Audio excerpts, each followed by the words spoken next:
partner with an organization and we talk about change, as much as some people say they're very pro-change, change can be quite a scary kind of topic for people naturally, purely because it's the let's say fear of the unknown.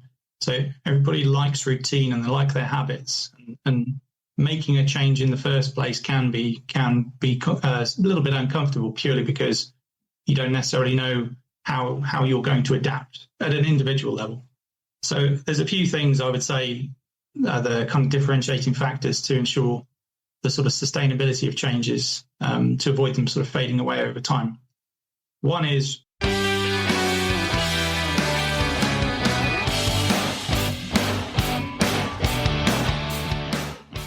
welcome to the Inner Game of Change, the podcast where we explore the unseen forces that shape how we lead, adapt, and thrive in the face of change and transformation.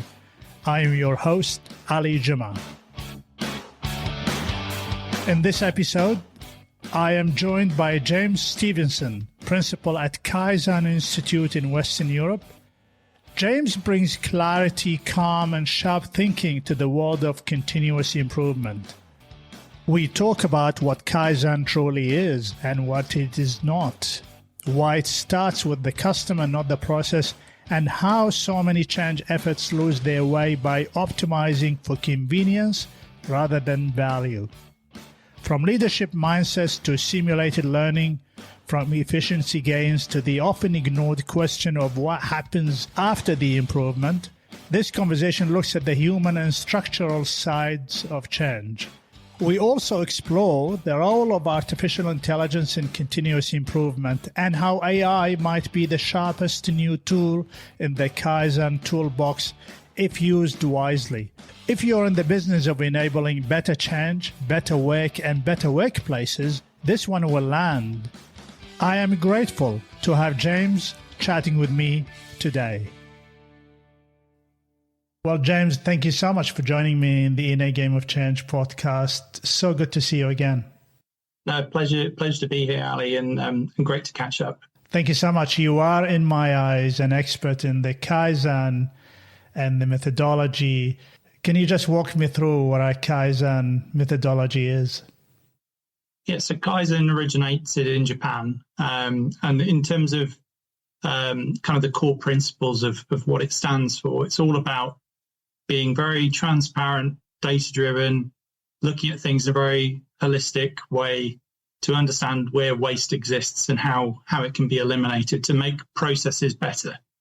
Okay, so in essence, it's really just about continuous improvement. So change for the better, or making improvements to the way that people work, or the way that processes function. This idea of eliminating waste, is that the core of Kaizen, or is it improving existing processes? It's sort of a combination of the two, really. So it's really the fundamental starting point for Kaizen is really understanding what is value in the eyes of the customer. So whether your customer could be somebody internal to your organization. So if you think about, there's several functions within an organization. Some serve other functions internally, and others are directly driving to, let's say, the end customer or the next customer outside the organization. If we're thinking about those people or those customers, really in Kaizen, what we're talking about is what matters to them. What do they care about? What is important that means that they come to you for your product or your service? And then really homing in on the activities that exist within the organization. What are directly contributing to those, let's say, value-adding activities that the customer is willing to pay for? And then what are the processes or activities that aren't? So it's quite a binary way of looking at the world.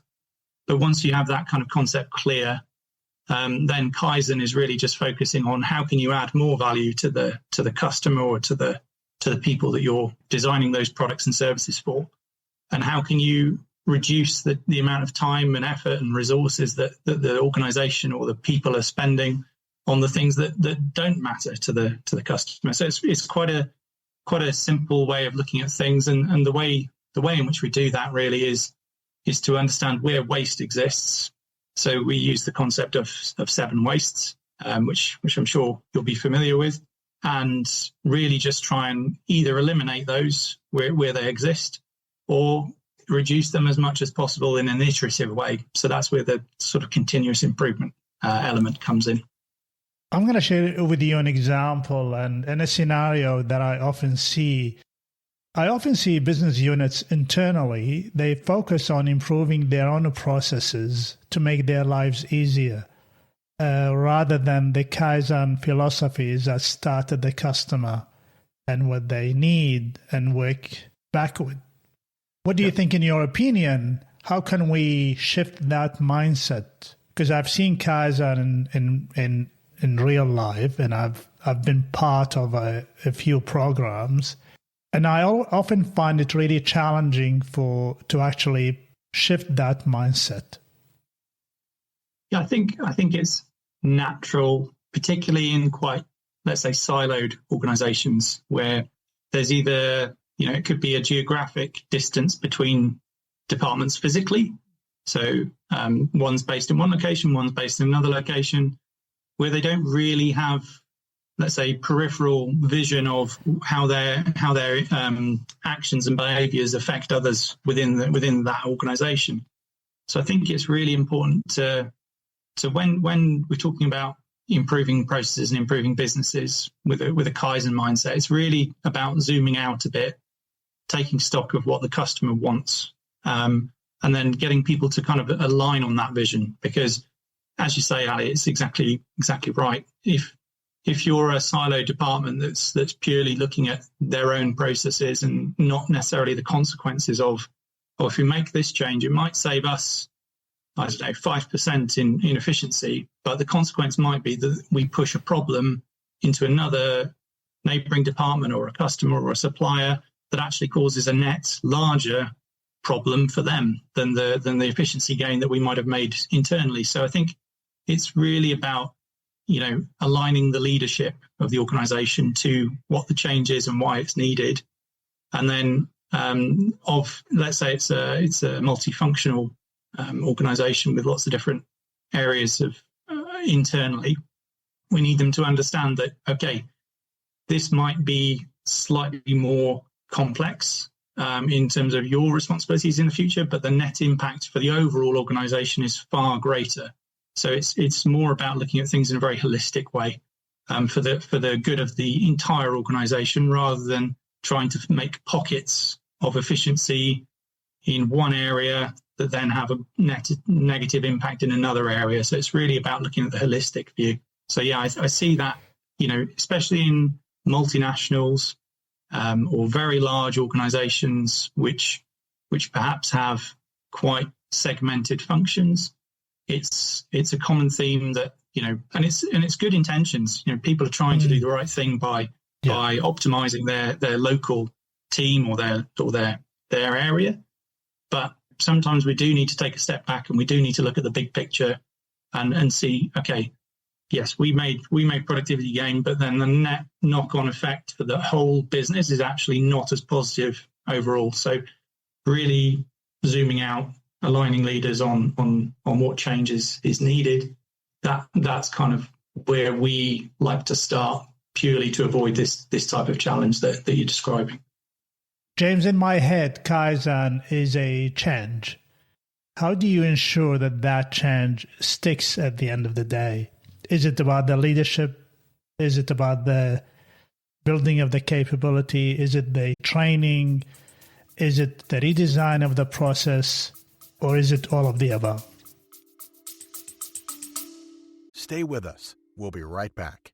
Marketing is a puzzle. You can either give into the confusion or learn to love the solve. On the Axiom's Real Talk About Marketing podcast, guests like Aaron Schaefer of GM share how to manage challenges. Make sure that you're not fixed in terms of what you're thinking about. The team's going to change, and the way teams operate are going to change. COVID was a great example of that. The industry is going to change. Are cookies going away or not? That was another great example of that. And so how do you continue to evolve as the space evolves? Guests from HP, The Trade Desk, and Databricks share thoughts on today's marketing landscape. Find Real Talk About Marketing on YouTube, Axiom.com, or wherever you hear podcasts. I think it is a bit of all of the above, really. So when we partner with an organization, we talk about change, as much as some people say they're very pro-change, change can be quite a scary kind of topic for people naturally, purely because it's the let's say, fear of the unknown. So everybody likes routine and they like their habits, and making a change in the first place can be a little bit uncomfortable, purely because you don't necessarily know how you're going to adapt at an individual level. So there's a few things I would say are the kind of differentiating factors to ensure the sort of sustainability of changes, to avoid them sort of fading away over time.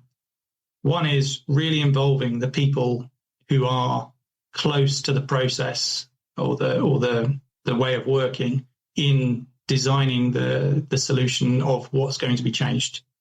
Purely because there's a few reasons for this. One is, if you involve those people, they're more likely to be bought into the solution that is generated in the end.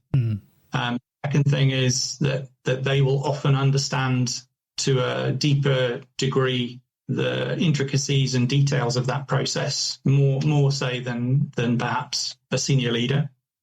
And also, if you involve those people in the change and you're then trying to spread that in the organization, it becomes a lot more palatable, let's say, to others, perhaps in similar roles in other areas, that if that team that's very close to the process did the design, implementation, proof of concept, and measured the impact, let's say the positive impact, it becomes a lot more of an easy to communicate story as to how it's originated than if it's some sort of top-down directed movement. So really making it stick. I think first thing is involving the people close to the process.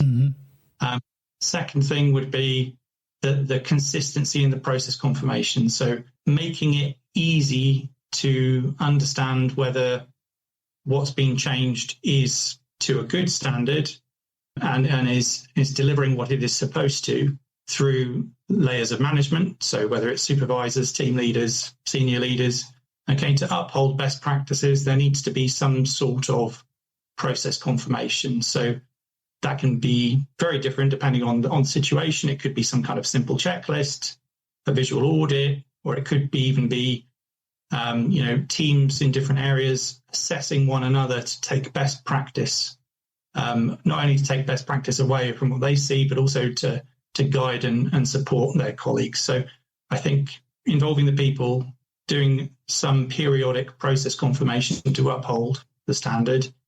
And then lastly, I think it's about cultivating a mindset of collective responsibility to make the change successful. So this shouldn't lie on an individual or let's say a change team. It should be the organization's collective responsibility. And that now this is obviously a much more cultural element that needs to be adopted in the organization.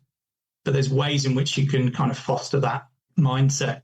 It can take time, but really it's about celebrating when teams have made change and it's given a good result. It's really about celebrating those people, those colleagues, and also acknowledging that it's not going to be perfect straight away, but it's important to have respect to the current standards. So it might not be the ideal perfect process with absolute perfection repeated day after day, but until we can iterate and improve on that, we have to respect the existing standards. So it's like all of us driving our cars. We've got the rules of the road that we all respect and follow, and we know why we do that. It's because if we don't, we know that there's a chance of accident or there's penalties from fines from the police. Okay, but primarily those rules are there to keep as many people as possible safe. So it's the same kind of concept that we want to try and build within an organization. It's, until we have a better way, let's respect the standards, okay, and then use the process confirmation to uphold those standards. So I think that kind of hopefully covers how do we sustain change over a long period of time? There's several elements to it, but those three are probably the most important ones, I would say. A couple of things, James, that I'm thinking about now. First of all, maybe 6-7 months ago, I don't know, something came to me and I was reading something, and then I was inspired by the fact that I promised myself that from now on, every time I talk, I'm going to drop anything to do with best practice, and I change it into better practice. I think over time I realized that who decides the best practice? And best practice today might not be good tomorrow. So there's always an opportunity for a better practice. But I also noticed that every time, I think your idea about the change team, the whole idea behind it also can be triggering resistance by default. The fact that a change team is coming to work with a particular operation, that by itself, we are sending indirectly a message to say, what you're doing is not the best way to do business. And therefore, we're going to work with you to actually make it better. We're also going to have to realize that some team members of this particular team or operation, some of them have designed the existing process and they strongly believe that that's the best thing that they can do. So I often see a lot of clashes right from the start. How much do you think getting the team ready to even adopt a mindset to be open to better ways of working? I think, that's a very important point as well, because as you say, these processes have been developed, and most likely it's people who are currently within the organization who have developed a lot of the existing processes. So I think as a starting point, really it's important to understand that particularly in organizations that have grown quickly, perhaps from a small starting point, tend to grow quite organically, and they tend to be shaped by external factors that have led to the direction of growth and the way in which the business operates. So that's important to recognize, that nobody's deliberately made a wasteful process, or at least we hope that nobody's deliberately made a wasteful process.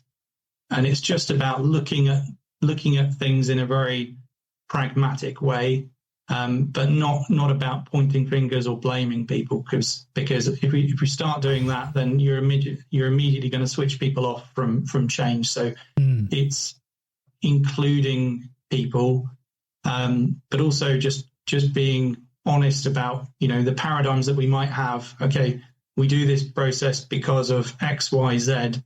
Okay, but are those factors still relevant in today's world?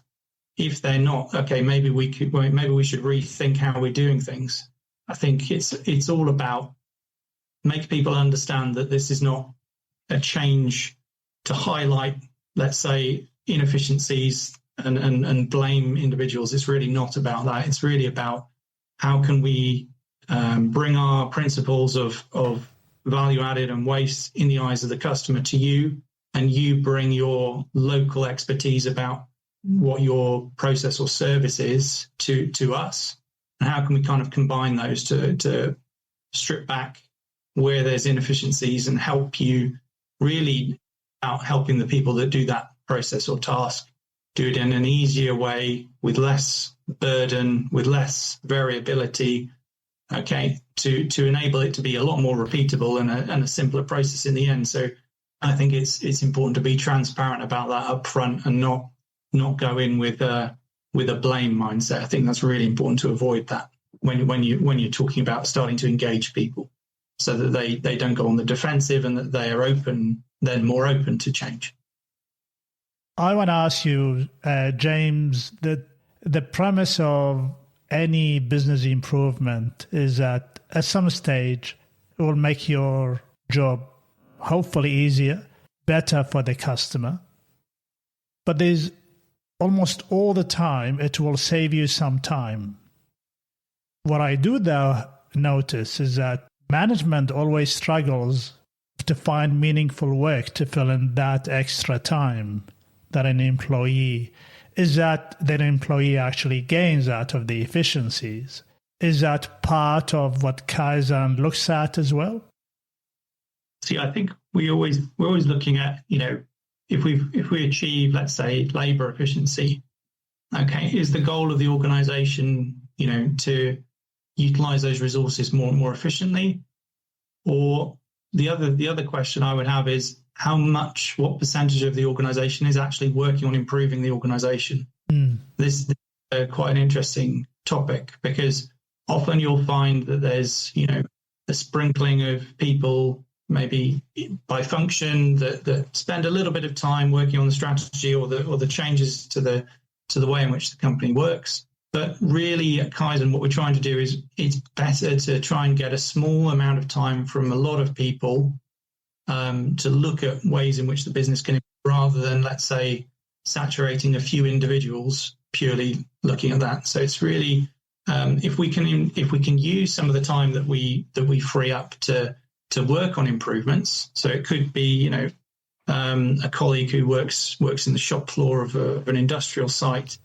I've worked in plenty of companies over the years where they come up with some really fantastic ideas that aren't necessarily very expensive. They tend to be quite low cost. But if we can implement some small low cost ideas that the colleagues come up with, that can have a huge net impact on the productivity as well. So I think when we create efficiency, the first thing we can do is look at, okay, well, how can we utilize those resources that let's say free to improve even further as a first step. Okay, if the change is so significant that there's a substantial freeing of resource, then of course it's a lot more about how the organization is then structured.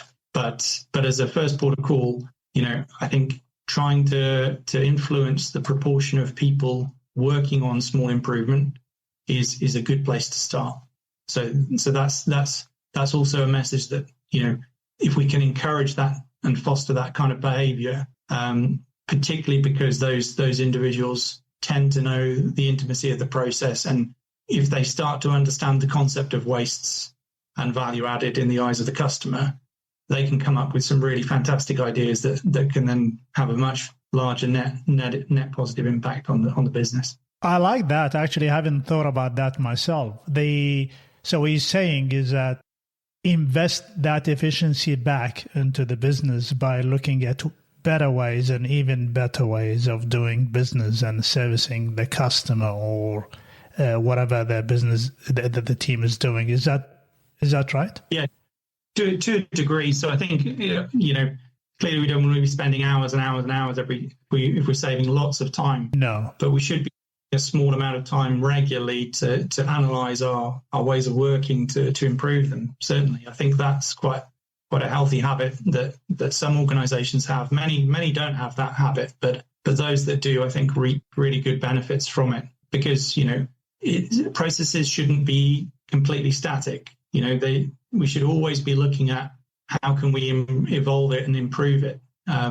Even the most highly technological, advanced companies in the world, some of them we have partnered with over the years, they even understand the need that it can't if you're staying still, a competitor is catching up. So if we're not trying to improve and focus on the needs of the customer, then we are opening the door for a competitor or a rival to, if not catch up, at least close the gap to where we are today. So I think having that mindset is really important. And I agree. I think any process is vulnerable to external factors and changes in the market, customers' needs, value adds, and new products and new competitors. And that's where the continuous improvement mindset would need to be in place at all times. Also remember that if we get any efficiency, one of the biggest complaints from staff is that I don't have time to even learn new things. And so that efficiency gain can be reinvested back into learning, and any learning for any employee can be a benefit back into the business. Yeah, I think the I don't have time to change, I think, is probably one of the most common sentences I hear. Yes. If they're so busy and their process is perhaps not as optimized as it could be, then it's understandable to hear that type of comment. But ultimately, if you don't take that first step of being open to analyze and to change the way in which you're working, you're never going to be able to free up that time. So I think it's a bit of a catch-22 situation where we have to force ourselves to create some time in the beginning to assess, to look for opportunities. Those opportunities to implement, depends on obviously the organization, but usually there can be some quite quick things that can save quite a substantial proportion of the effort or the time or the investment. And, if we can enact those and show people quickly that this change can be made and that it's for their benefit and the organization's benefit, then that's really a good starting point to turn people's thinking around so that we can some time in order to develop the people, cross-skill individuals, to give ourselves more resilience. Because if we're relying on, let's take the training element that you were speaking about, Ali, if we're perhaps relying on one or two specialized individuals to have the knowledge to do a particular step of the process, but we don't have much strength in depth in the organization on those particular tasks, we're really running the risk that, if something were to happen to that individual, then we don't have cover and we don't have, a very robust way of coping with perhaps the absence of that person or that role. So certainly I think organizations should also look at, how can they utilize some of the gains to make themselves more robust and more resilient to having the depth in the skills in the team as well. I think that's also a very important point. I like that. I want to shift gear and I want to talk to you about something that I've learned from Kaizen. Actually, because I used to be a martial art professional myself, I've got a second black belt in karate. So it gave me the mindset, put it that way. One of the things that I've learned from Kaizen and I apply it today in my practice is the power of simulated learning. So I'd like you to go deep into that topic. What makes it, and it's quite amazing that lots of organizations have not even learned from that practice. Often we go to a training session and people will show us some processes and they say, that's how you want to do it. And then we have a go at it in a very messy way. And then there you go, the project finishes and we're left to our own means and approaches, which are not usually embedded and sustained. What I've learned from Kaizen is that the power of simulated activities again and again for people to grasp the new process is very powerful. I think it's absolutely right, really. If we think back to when we're children, the way in which we learn is not by before we can even start to read, we learn by doing. So, if you think about children learning shapes, I have a nephew now who's coming up to 18 months old. He's started with his language, but he already knows which shape fits in which hole. And he's done that through practice. Okay, so really now zooming out from that, if we think about, how can we ensure that we are performing a process or we're performing a task to a good standard, and that it's not just here's the process written down, here's a sheet of paper, off you go and figure it out. We don't like that method, or we don't really like that, let's say, classroom approach to learning. We really like to be practical and go to the place in where the work happens. So we call that the Gemba, the place where value is added. And we like to do trials, and we like to be hands-on in the change with the people that are doing the task. It doesn't matter what the task is necessarily, whether it's a clerical office-based task or a practical physical task. And in doing things in a practical, hands-on way in the place where the work happens, we can very quickly test to see, okay, we have several ideas on what might be the best current way of performing this task. But we can quite easily then measure, okay, is option A or option B or option C numerically the most efficient way of doing it? So we can actually run trials with people who perform that task day in, day out, and we can have their inputs as well. But then we can be very mathematical about, okay, well, that method works very well. People are able to repeat that very well. And, it's 10% more effective than method B or method C. And then it becomes less of an opinion-driven decision and more of a purely mathematical decision about, let's say, best known way today of performing that task. But I think what we like to say, or what we like to practice in Kaizen, is we like to clearly have the theory in the back of our heads, but we like to be very pragmatic about how we apply it. So physical trials, in-person trials to test and prove the solution before we start running off and spreading it across the organization. We have to be sure that what we're changing is actually going to deliver a benefit to people. So being mathematical, like testing it out, okay, it might not work, we might need to retest, or we might need to test a different way, and involving the people that perform that task, that's really key. Because if we don't do that and we skip that step and we do a classroom activity where we put down the theory of what we think is best, we're probably going to miss some really important things from the reality that you won't get unless you do those kind of, let's say, real life trials and measures. So I think that's probably an approach in the philosophy of Kaizen that's different from other methods. I think having a practical, pragmatic way of doing things, and also when it comes to teaching people the concepts, doing things in a very practical way again. So Ali, you'll probably be familiar with this, but when we teach a concept like standard work or workplace organization 5S, we don't do it from just some slides or some reading. We like to get people to actually perform a game or a challenge, which has several reasons to it. One is it stays in the memory better, so people understand the concept and remember it better. But also it makes it fun and engaging. So, we talked earlier about change being something that some people are afraid of. Mm-hmm. What we need to do is make it something that is digestible and fun and engaging and should be seen as something positive. Because if we can do that, then again, we're going to have a lot more success in people's acceptance and openness to change. I like that. You remind me of the principle that there's a difference between the map and the territory. You can give me a map, but once I got the territory is a completely different thing. The factory floor is completely different from the lecture theater.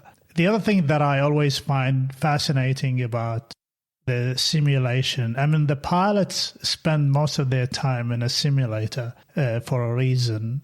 What I find interesting is that to move from knowledge to ability, meaning I know what I need to do, but then I know how I do it, is two completely different things. And then I find that cognitively it will be easier for people to start having a go. And it can be messy at the start, but that's where the leadership will come in there and create a safe place to experiment. So that's the second observation. And the third, I really like that about Kaizen, is that at the end of the day, the solution that wins is not emotive, is actually based on practical observation and data. Yeah, I think that particularly that last point, I always say, look, we have to respect everybody's opinion, but we'll respect it more if they've got some data to back it up, purely because then it becomes a much more compelling reason. I think we should always be open to listening to some insights, particularly from people close to the process. But the best way to be sure that you're going in the right direction and the change that you're trying to make is, let's say, the best known way forward would be to put some numbers to it, some mathematics. Because if we can say, okay, well, that takes us, let's say, 1 minute and 20 seconds to perform that task in that method, and 1 minute and 15 seconds to perform it in method B, and we need to obviously simulate that a few times. Yeah. But if we consistently see that B is more efficient time-wise, and there's no difference in the quality or the performance of the output product or service, then it's a very convincing way for the collective group to agree on what should be the way forward, without getting too much into oh, well, I think this, or I don't agree with you because of your experience. It's putting that all to one side and saying, well, mathematically this one is more efficient, so if we don't try that, then I think we'd be a little bit foolish, because the numbers are telling us this. Our experience, okay, might be something different, but let's at least try that and see where it takes us during a pilot period. So I think, that way avoids going around in circles, debating and discussing for long, and it enables us in our Kaizen methods to make change quickly, because we don't have to have all those big long debates and theorizing. We can just be quite pragmatic and move forward, and we can always revisit if we find a problem later. But it enables us to avoid big long discussions and too many emotions getting in the way of change. How long do you think a change can stick after, let's just say, all conditions are perfect, the team is engaged, the leadership is on board, the prototype works, you repeated that multiple times? How long will it become, the new way of working? I think it depends on the complexity of the process. Yeah. If we're talking about a very simple process, it probably can be adopted quite quickly by others. The more complex it is, probably longer, but just purely because of the amount of time to adopt. The learning period will be steeper. Yeah. However, I don't necessarily think that there's without process confirmation that we were discussing earlier, and without having that continuous mindset to evaluate our performance and to look for improvement, without those couple of elements, I think, even the best laid processes and even the best designed solutions can degrade over time without that sort of hygiene to check in, to monitor, to ensure that good practice is being followed and the right behaviors are in place. Because people are people, and any process that involves people, there's that human element where sometimes a new person may join the organization, and if we don't have really robust process confirmation, they may just, let's say, innovate and make a tweak to a process or a tweak to a procedure, not for any particular reason. It may just be that they want to experiment and see whether they can do it better. And rightly or wrongly, it might actually degrade the process, or it might have a negative effect. So I think even the best designs, tests, proof of concept, and standardization needs to still have some element. The leaders or the supervisors of the team to do some periodic process confirmation to ensure that we don't deviate over time. So I think that would be my answer for that. Firstly, it depends on the complexity, and then after it's, let's say, stable in the early stages, there is still then a periodic check-in and process confirmation needed to uphold the existing standard. Do you notice that sometimes, or actually most of the time, the often overlooked phase of the adoption is that checking in on a regular basis that the new process has been adhered to? I think this is certainly a factor which, even once very successful companies, they can become, let's say, lax at making sure that what differentiated them in the first place and made them successful in the first place. If they don't have that routine to put the effort to ensure that things are stable and working as they should, then it will start to deviate. I think if you, not to pick on a particular company, but if you look at the likes of Boeing, okay, so they're hugely successful airline manufacturer, and for those who are familiar with what happened there, they became too lax in their process confirmation, which led to obviously the challenges that they've been having for the past few years. I think now, obviously, you would hope that those types of organisations would have learned that, okay, we can't take our eye off the existing process. We need to ensure that it might be something that we've been doing for years, but we still need to ensure that we do things the right way. Otherwise, we're going to suffer eventually. It may not be today, but eventually there'll be a difference from the standard that will end up costing us. So I think it's a worrying sign that if you don't see that routine and discipline, that you may not see the problem today, but you'll eventually see a problem. I've been recently fascinated by near misses in airlines, and predominantly because I'm interested in first order impact and a second order impact. It's funny you're talking about Boeing. I know a lot of stories about them. But let's leave these guys alone. I want to ask you about this exciting new technology called artificial intelligence. How does Kaizen look at that? Is it an enabler for Kaizen in terms of analysis and the speed of delivering that analysis to the customer and to the client?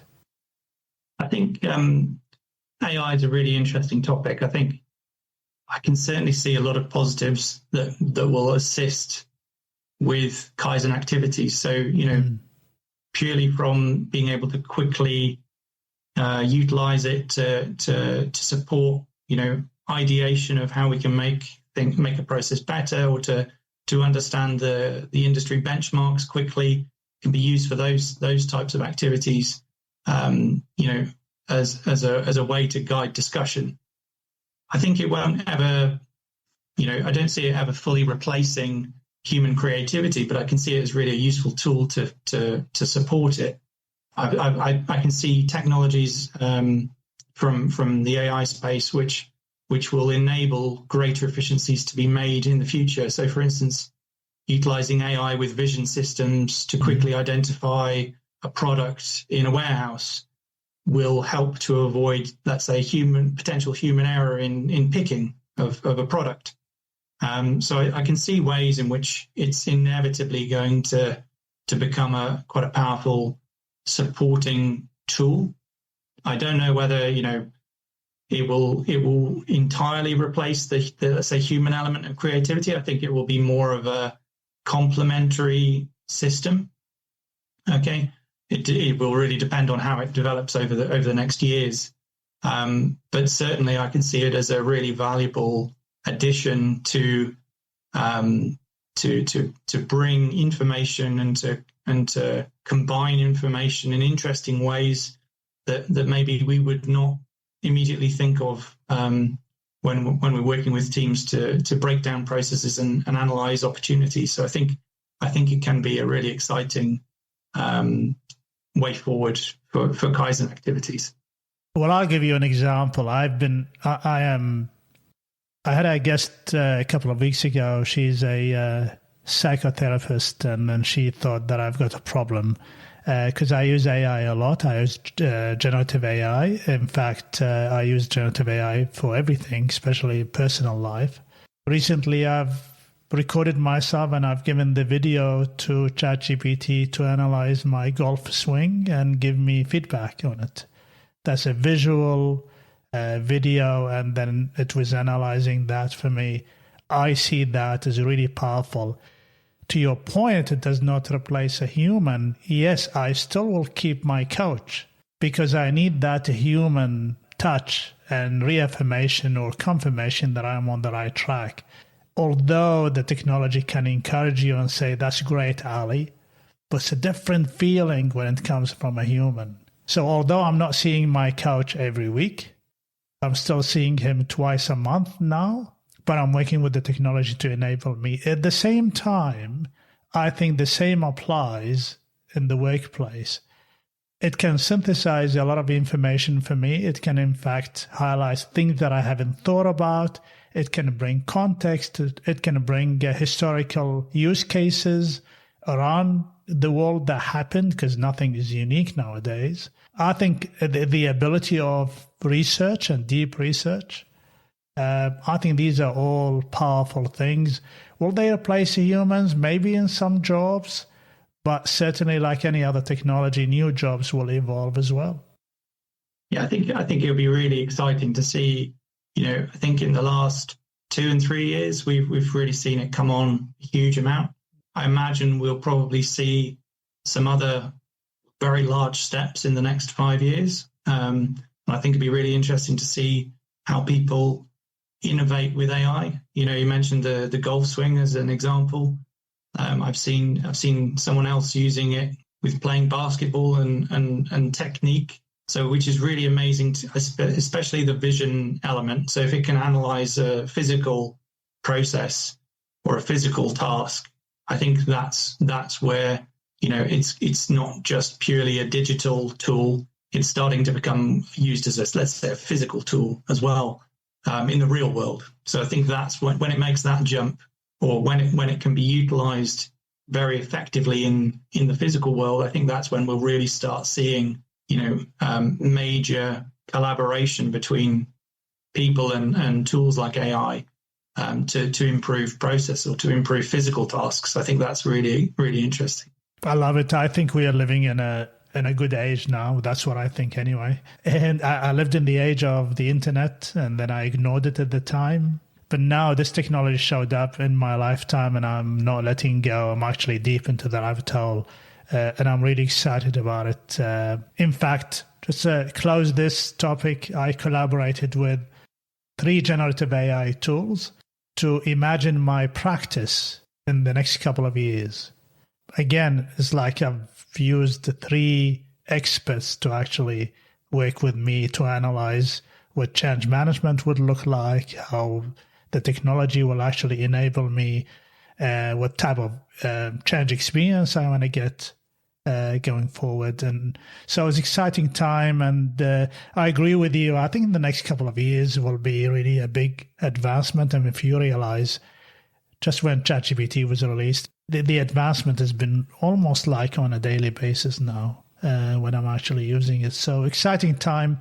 I am aware of time. This is a really wonderful conversation. I'm so glad I'm having you chatting with me today, James. One thing that I always ask the guests that I have, what would be your advice for people like me in the business of change management and communication when it comes to adopting some of the practices that Kaizen promotes? I think I had a good think about this before our conversation today. I think the first thing to think would be, should the process even exist at all? So if you're analyzing some processes, first thing would be to challenge, okay, rather than trying to optimize something, we'll first need to even think, should we be doing it at all? Because I come from an engineering background. One of the things that engineers love to do is to optimize processes that shouldn't exist. So I think the first thing would be to analyze, should the process even exist? Second thing would be to really act quickly.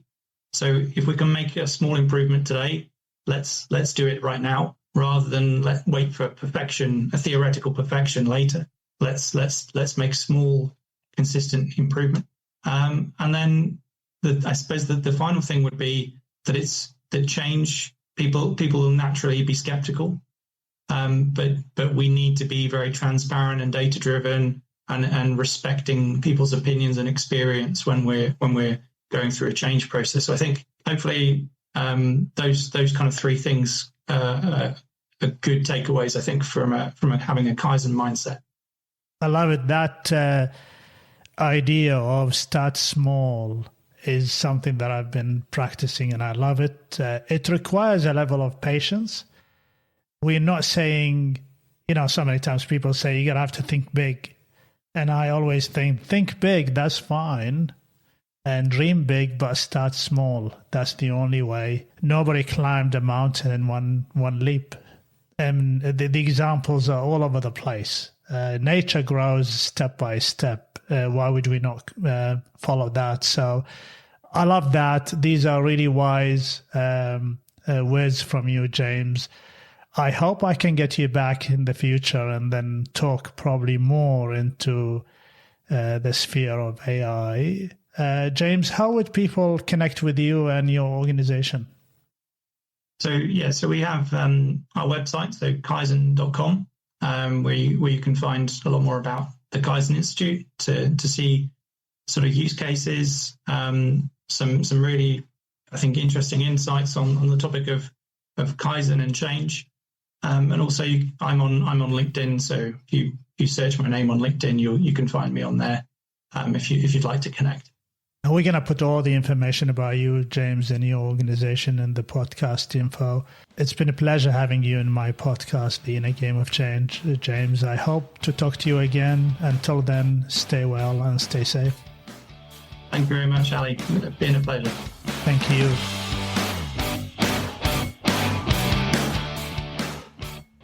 Thank you for listening. If you found this episode valuable, remember to subscribe to stay updated on upcoming episodes. Your support is truly appreciated. And by sharing this podcast with your colleagues, friends, and fellow change practitioners, it can help me reach even more individuals and professionals who can benefit from these discussions. Remember, and in my opinion, change is an enduring force, and you will only have a measure of certainty and control when you embrace it. Until next time, thank you for being part of the Inner Game of Change community. I am Ali Jama, and this is the Inner Game of Change podcast.